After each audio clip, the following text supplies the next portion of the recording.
eu mencionei no parlamento também, do salão de publicação de budget também, e bem aqui,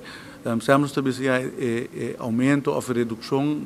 agora que no saco o preço basta no último luna, não,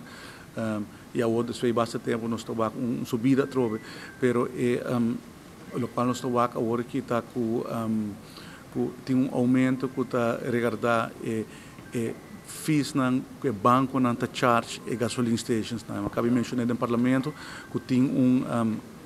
tem maximum que não pode cobrar no cliente. Dus, ora que certo gasto não bem erbij, não pode berekenen door maneira outro comerciante, não pessoa não tem liberdade para pôr na mesmo preço. E o motivo é para evitar que o gasoline station não off bate bancarrota, off não stop de aceitar carte e vai over completamente na cash, o qual lo tal tem alternativa e lo cria caos completo,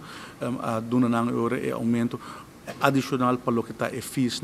de banco. Dus isso é algo que está aí, a decisão é mestre agora tomar e bem um pouco mais explicação de baixo assim, pero isso aqui está algo que está bom pôr o banco não está, o qual nós compreender está a switch para uma plataforma internacional que está cobra certo fees não de para fora para pôr assim uso DJ, então esse aí não está berekenen door na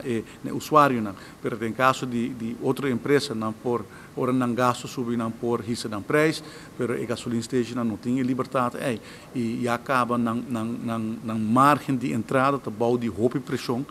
contrário no qual quizás a gente pensa que é negócio lucrativo, é negócio que está bom de roupa e pressão e ora que o banco não vem que saque adicional ele está devastador para não existência mesmo. E ora mister aduna não aumento para não por cover parte de gasto. Nós sentimos agora aqui com